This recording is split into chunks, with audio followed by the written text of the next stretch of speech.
नवरात्रि शुरू होने से पहले घर से आज ही हटा दें यह 3 चीजें। माता लक्ष्मी होती है, क्रोधित घर में आने लगती है, दरिद्रता। तो आइए दोस्तों जानते हैं आज की इस वीडियो में आखिर वह कौन सी 3 चीज हैं जो हमें नवरात्रि शुरू होने से पहले घर से तुरंत ही हटा देनी चाहिए। कि आपको पता ही है कि नवरात्रि के पर्व का इंतजार काफी बेसब्र से पूरे भारत में चल रहा है, क्योंकि इन दिनों में हम माता रानी का स्वागत करते हैं और व्रत रखते हैं। नवरात्रि का महापर्व बहुत ही शुभ और मंगलकारी माना जाता है। नवरात्रि के पूरे 9 दिन गंगाजल की हर एक बूंद की तरह पवित्र माने जाते हैं। यह शुभ समय भक्तों के जीवन में खुशियों की सौगात लेकर आता है। दोस्तों आपको बता दें 2023 में इस साल मां दुर्गा हाथी पर सवार होकर पृथ्वी लोक में पधारें। शास्त्रों में वर्णित तथा मान्यताओं के अनुसार यदि मां दुर्गा का आगमन उनकी वाहन सिंह नहीं बल्कि हाथी पर होगा तो मान्यता है कि मां दुर्गा का हाथी पर सवार होकर आना बहुत ही शुभ और कल्याणकारी माना जाता है। जीवन सुखमय हो जाता है, भक्ति का भरपूर लाभ भक्तजनों को मिलता है। दोस्तों इस बार नवरात्रि पूरे 9 दिनों तक मनाई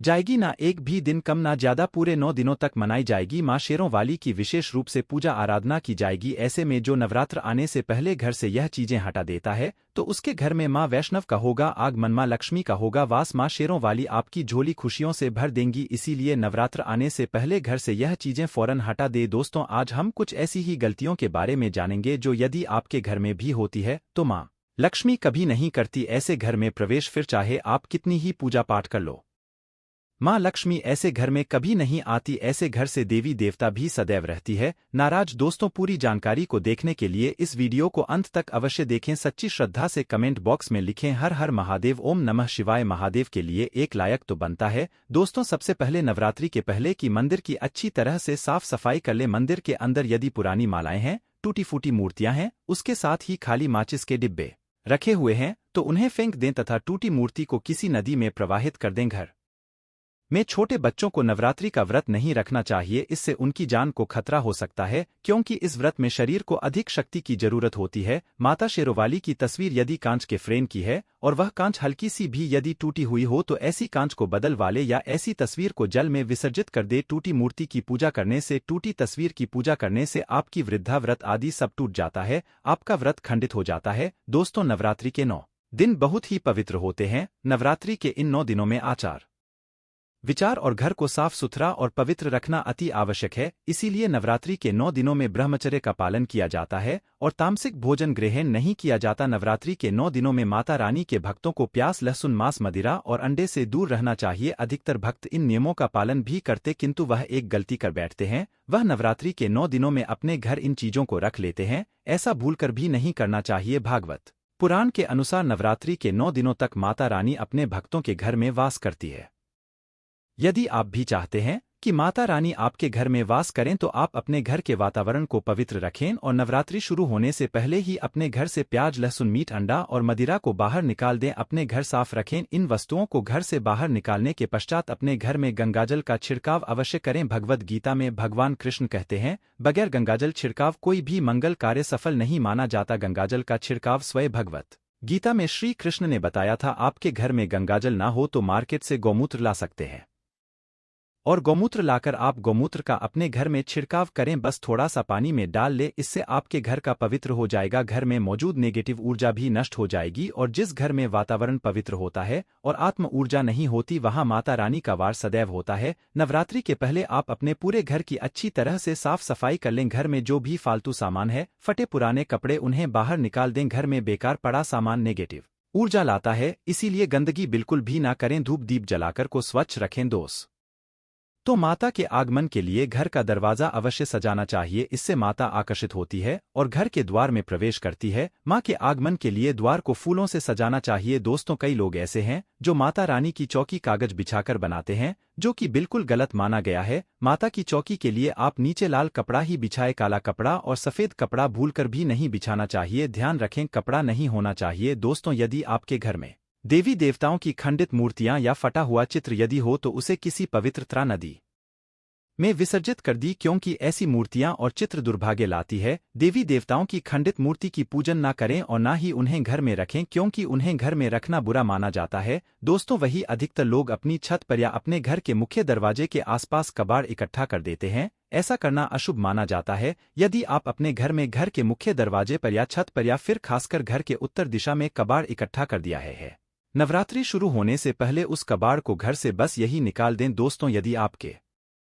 घर कोई भी बंद घड़ी है तो नवरात्रि शुरू होने से पहले उसे अपने घर से हटा दें और नई गाड़ी ले आए या उसकी मरम्मत करवा लें। गली को प्रगति का प्रतीक माना जाता है। बंद घड़ी समय से पीछे चलने वाली हमारी प्रगति में बाधा डालती है, इसीलिए नवरात्रि शुरू होने से पहले ही आप बंद घड़ी को घर से बाहर निकाल दें दोस्तों। यदि आपके घर के मंदिर में किसी भी तरह का कोई फालतू सामान रखा है, जैसे कि सड़े गले फूल, अगरबत्ती, धूप बत्ती के डिब्बे या माचिस आदि के डिब्बे, या कोई भी खाली पैकेट मंदिर में ना रखें, या फिर कोई फटी पुरानी धार मिक पुस्तक या भगवान की कोई भी पुराने कपड़े जो फट गए या मुकुट माला जो खराब हो गई है, तो उन्हें आप जितना जल्दी हो सके अपने मंदिर से नवरात्रि से पहले आप अपने मंदिर की और मंदिर के आसपास की साफ सफाई अवश्य ही करें। तभी माता रानी की चौकी स्थापित करें के साथ ही आप अपने धन रखने के स्थान की सफाई भी अवश्य करें, क्योंकि नवरात्रि के दौरान मां लक्ष्मी भी गृह प्रवेश करती है। धन रखने के स्थान पर किसी भी तरह का कोई भी फालतू सामान, टूटा हुआ सामान ना रखें। धन रखने के स्थान को मंदिर की तरह ही साफ रखें। नवरात्रि के दौरान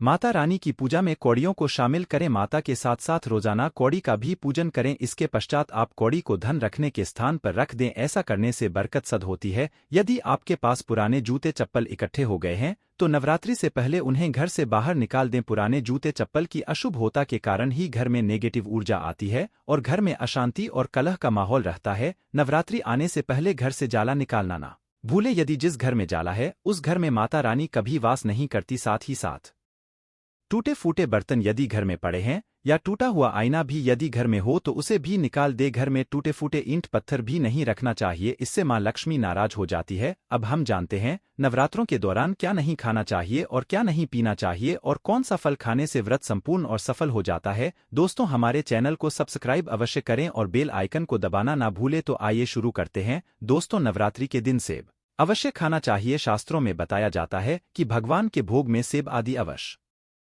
यह अर्पित किया जाता है। यदि आपका व्रत है तो आपको सेब अवश्य खाना चाहिए। केला, पपीता, तरबूज और मीठे अंगूर अवश्य खाना चाहिए। इन फलों से वृद्धधारी को शक्ति मिलती है, रक्त संपूर्ण हो जाता है। शास्त्रों में बताया जाता है कि नवरात्रों के दिनों में सीताफल अवश्य खाना। सीताफल खाने से 10 ऐसी बीमारियां हैं जो खत्म हो जाती हैं। माना जाता है कि नवरात्रों के दिनों में सीताफल का घर में प्रवेश होना बड़ा ही शुभ माना गया है। सीताफल खाने से नवरात्रि का व्रत सफल हो जाता है, क्योंकि इसमें माता सीता का आशीर्वाद मिला हुआ होता है। नवरात्रि के दौरान इसे जो भी खाता है उसे दुखों का सामना नहीं करना पड़ता। सीताफल आपको अवश्य खाना चाहिए। दोस्तों, नवरात्रों में वृद्धधारी को डब्बा बंद लस्सी, डिब्बा बंद जूस पीना, उसमें कई केमिकल मिले होते हैं जिसके कारण आपका व्रत टूट सकता है। जब भी आप फलों का जूस पिए तो याद रखें उसमें नमक ना डालें, नहीं तो ब्लड टूट जाएगा। साथ ही साथ जूस में बर्फ भी नहीं डालना चाहिए। फलों का सादा जूस पीने से व्रत सफल होता है। दोस्तों, नवरात्रि के दौरान सिंघाड़े का आटा या कुट्टू का आटा खाने से पहले यह देख ले कि आटा पुराना नहीं होना चाहिए, क्योंकि पुराने आटे में कीड़े वगैरह बढ़ जाती है।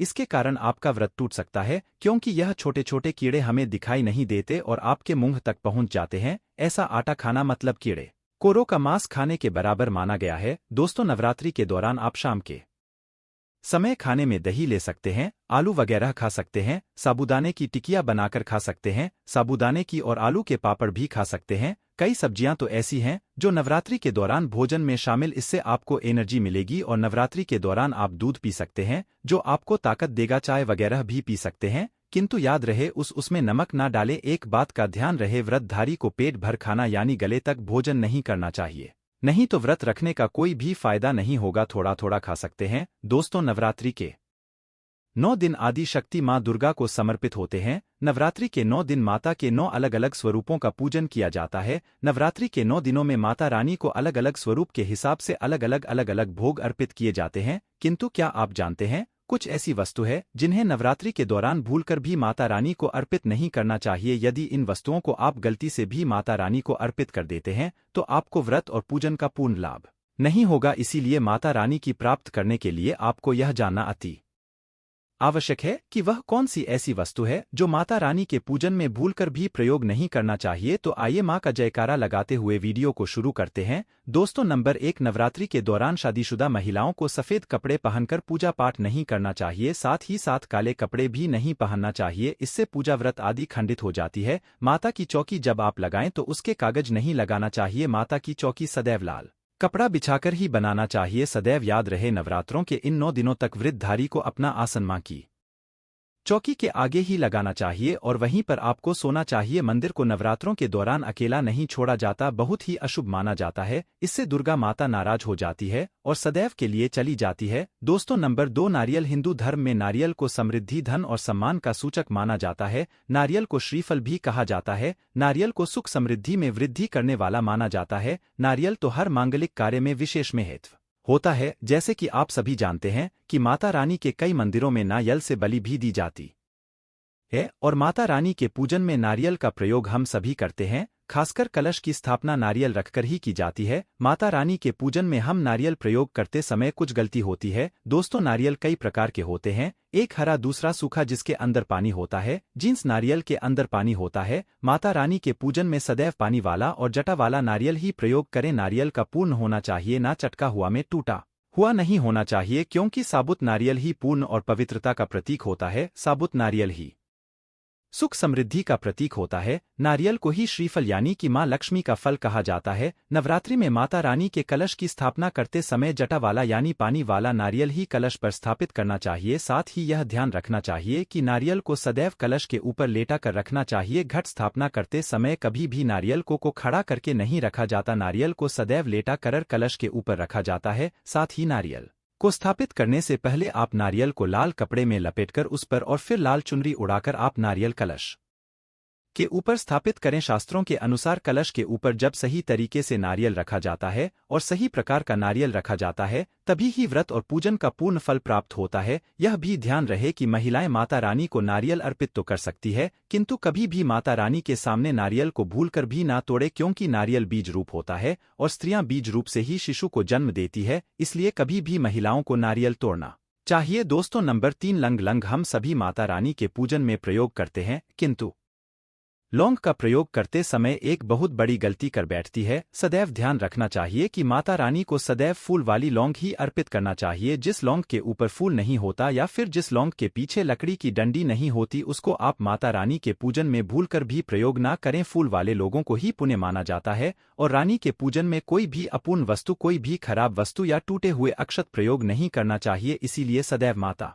रानी के पूजन में फूल वाली लौंग का ही प्रयोग करें। दोस्तों, नंबर 4, तुलसी के पत्ते अर्पित नहीं करने चाहिए। मां दुर्गा के पूजन में तुलसी पत्र का प्रयोग करना वर्जित माना जाता है। तुलसी पत्र के अलावा मामला भी माता रानी को अर्पित नहीं करना चाहिए और दुर्गा भी माता रानी को अर्पित नहीं करना चाहिए। दुर्गा भगवान श्री गणेश अति प्रिय है। नवरात्रि में आप भगवान गणेश को दूर्वा अर्पित कर सकते हैं। भगवान विष्णु जी को तुलसी के पत्ते अवश्य अर्पित कर सकते हैं, किंतु माता रानी को भूलकर भी तुलसी के पत्ते या दूर्वा अर्पित न करें।